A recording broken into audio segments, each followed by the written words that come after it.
тиле сабак. Саламатсыңарбы балдар? Кутмандуу күнүңөр менен. Бүгүн бизде кыргыз тили сабагы. Силерге жагымдуу маанай. Ар дайым ушул балдардай болуп, асманыңар ачык, көңүлүңөр жарык болуп, жүзүңөрдөн жылмаюу кетпешин каалайм. Кыргыз тили сабагына байланыштуу окуу куралдарыңарды камдап алган болсоңор, сабагыбызды баштайбыз. Өткөн сабакта муун жана ташымал деген теманы өткөнбүз. Келгиле, ошол темаларды кайталоо иретинде ачык муун, жабык муун, туюк муундарга карата берилген сөздөрдү өз-өзүнчө бөлүп алалы. Бат – туюк муун, то – ачык муун, кат – туюк муун, эт – жабык муун, та – ачык муун, ка – ачык муун, ат – жабык муун, су – ачык муун, ок – жабык муун, жылдыз – туюк муун, жардам – туюк муун, уй – жабык муун, таш – туюк муун, бала – ачык муун, от – жабык муун. Ачык муундар жалаң үндүү тыбыштан жасалат же үнсүз менен башталып, үндүү тыбыш менен аяктайт. Ал эми жабык муундар үндүү тыбыш менен башталып, үнсүз тыбыш менен аяктайт. Ал эми туюк муундун башында жана аягында үнсүз тыбыштар болот. Су, у, ну, жо, олук, жо, кер деген сөздөр туура ташмалданганбы? Демек, туура эмес. Су, ну, жо, лук, жо, кер деп ташмалданат. Анткени созулма үндүлөр бөлүнүп ташмалданбайт. Тыр, лик, зөн, нар деген сөздөр туура ташмалданганбы? Демек, бул сөздөр да туура эмес ташмалданган экен. Анткени бир тамгалуу муунду саптын башына калтырып жазууга болбойт деген эрежени эске түшүрөбүз.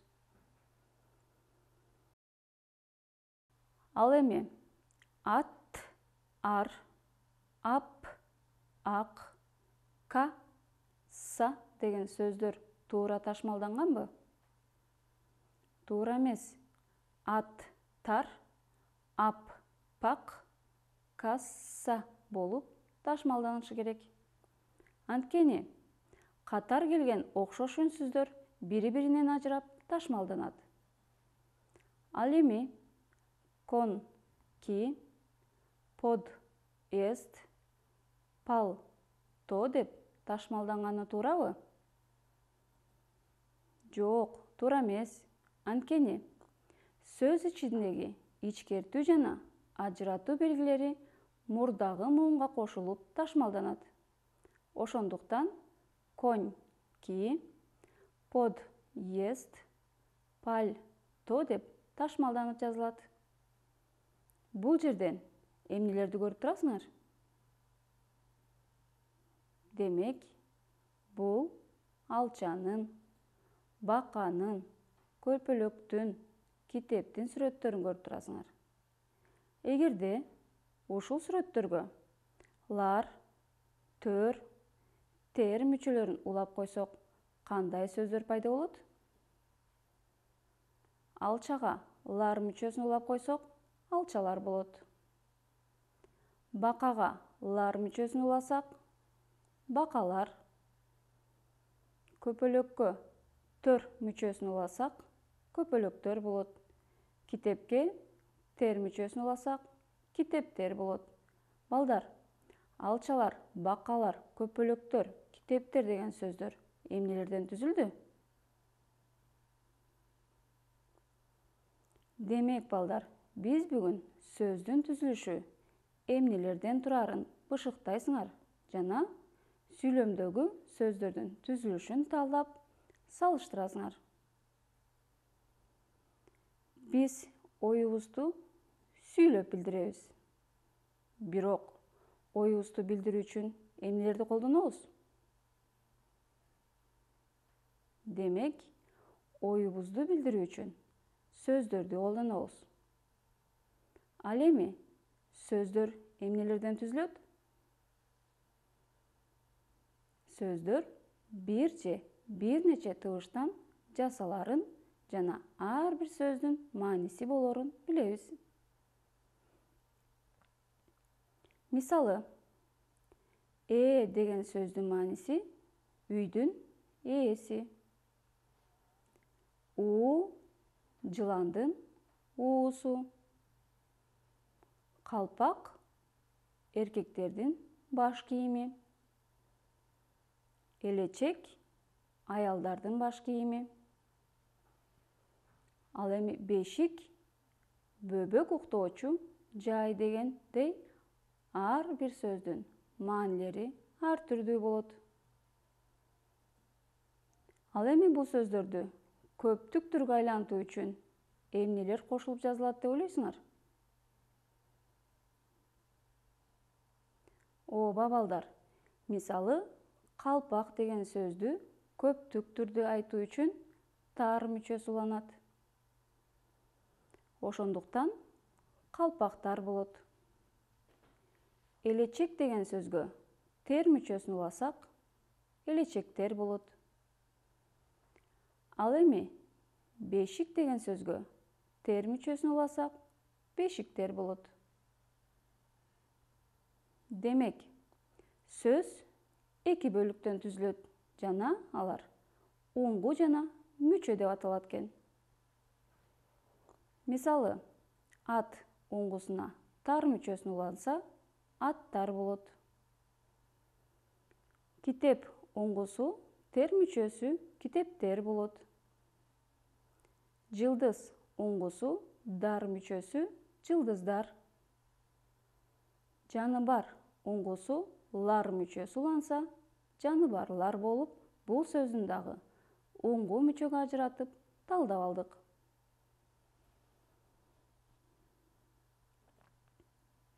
Булар сүйлөм боло алабы? Жок, анткени мында айрым сөздөр гана берилген. Анда чекиттердин ордуна оң жактагы тиешелүү мүчөлөрдү коюп окуп көргүлөчү.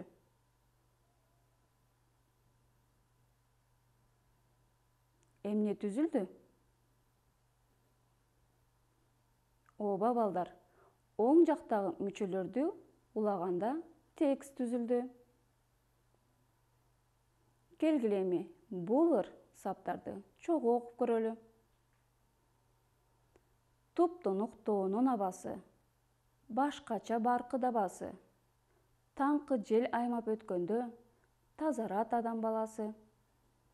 Бул текст бир нече сүйлөмдөрдөн турарын жана анын маанисин түшүндүк.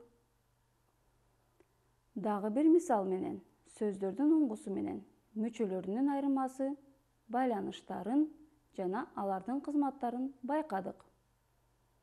Демек, мүчөлөр сүйлөмдөгү сөздөрдү байланыштырат деп жыйынтык чыгарсак болот.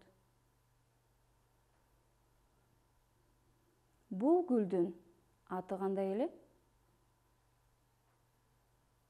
Бул гүл жөнүндө эмнелерди билесиңер? Бул гүл кайсы мезгилде гүлдөйт? Эмне үчүн мындай деп аталып калган? Кананда балдар, бул берилген суроолорго жоопторду ушул тексттен издеп көрөлү. Бирок, бул жердеги тексттер түшүнүксүз жазылган экен. Эмне үчүн? Туура айтасыңар. Бул жердеги кээ бир сөздөрдүн мүчөлөрү түшүп калган. Келгиле анда ушул сүйлөмдөрдүн маанисине жараша мүчөлөрдү коюп улап жазып көрөлү. Баткен аймагынын тоолорунда өскөн абдан кооз гүл. Жаз айларында гүлдөйт. Байкоо жүргүзгөндө гүлдөр ай толгондо ачылат экен. Ошондуктан айгүл деп аталып калган. Демек, мүчөлөрдү туура койгондо гана сүйлөмдөрдүн мааниси түшүнүктүү болуп, жогорудагы берилген суроолордун жоопторун таап алсак болот. Келгиле эми суроолордун жоопторун чогайталы. Гүлдүн аты айгүл гүлү. Жаз айларында гүлдөйт. Айгүл гүлү ай чыкканда гана гүлүн ачкандыгын байкашкан.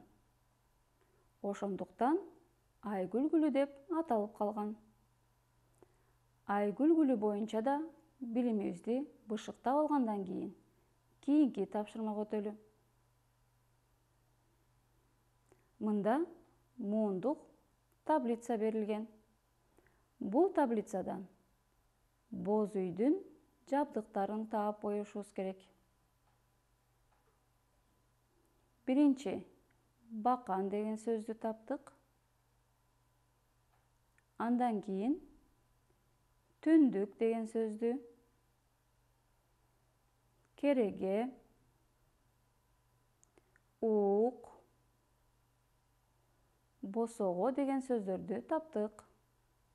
Силер дагы өз алдыңарча аракеттенип, дагы кандай сөздөр бар экендигин таап көргүлө. Уңгу түрүндө берилген сөздөрдү сүйлөмдүн маанисине жараша койгула. Бир нече убакыт берейин, өз алдыңарча иштеп көргүлө. Келгиле эми чогуу окуп көрөлү. Саламатсыңарбы, балдар? Саламатчылык, эже. Бүгүн биз силер менен ким үйдө кандай жумуш кылары жөнүндө сүйлөшөбүз. Мен апама жардам берем. Азаматсыңар.